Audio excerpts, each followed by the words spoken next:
दोस्तों, क्या आप जानते हैं कि एक भारतीय शासक ने ब्रिटिश ईस्ट इंडिया कंपनी को इतनी बुरी तरह हराया था कि अंग्रेजों को अपनी लाज बचाने के लिए यूरोप से मदद मांगनी पड़ी थी।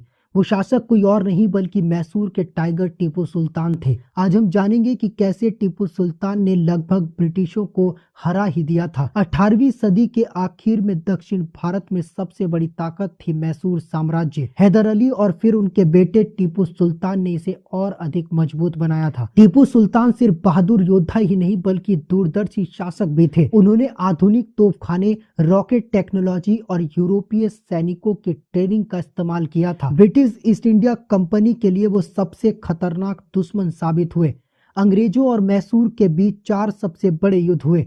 पहले 2 युद्धों में, जो लगभग 1767 से 1769 और 1780 से 1784 के बीच हुए थे, हैदर अली और टीपू सुल्तान ने अंग्रेजों को भारी नुकसान पहुंचाया था। दूसरे आंग्ल मैसूर युद्ध में टीपू सुल्तान ने कंपनी की फौज को करारी हार दी थी। इतिहासकार मानते हैं कि ये वो लड़ाई थी जहां ईस्ट इंडिया कंपनी की सबसे बड़ी हार हुई थी। टीपू सुल्तान की खास रणनीति थी आयरन केस्ड रॉकेट्स। ये रॉकेट्स अंग्रेजों के घोड़ों और सैनिकों में अफरा तफरी मचा देते थे। बाद में पता चलता है कि अंग्रेजों ने इन्हीं रॉकेट्स की तकनीक लेकर कॉनग्रेव रॉकेट्स बनाए थे, जिन्हें यूरोप और अमेरिका में इस्तेमाल किया गया था। टीपू सुल्तान सिर्फ युद्ध के मैदान में ही नहीं बल्कि राजनीति में भी चालाक थे। उन्होंने फ्रांस, अफगानिस्तान और उस्मानी खलीफा तक से गठबंधन की कोशिश की थी ताकि अंग्रेजों को घेरा जा सके। अंग्रेजों को डर था कि अगर फ्रांस और मैसूर मिल गए तो दक्षिण भारत पर उनका राज खत्म हो जाएगा। इसीलिए ब्रिटिश सरकार ने मैसूर को खत्म करने को अपनी टॉप प्रायोरिटी बना लिया था। 1799 में चौथा एंग्लो मैसूर युद्ध हुआ। अंग्रेजों ने मराठों और हैदराबाद के निजाम के साथ गठबंधन कर लिया।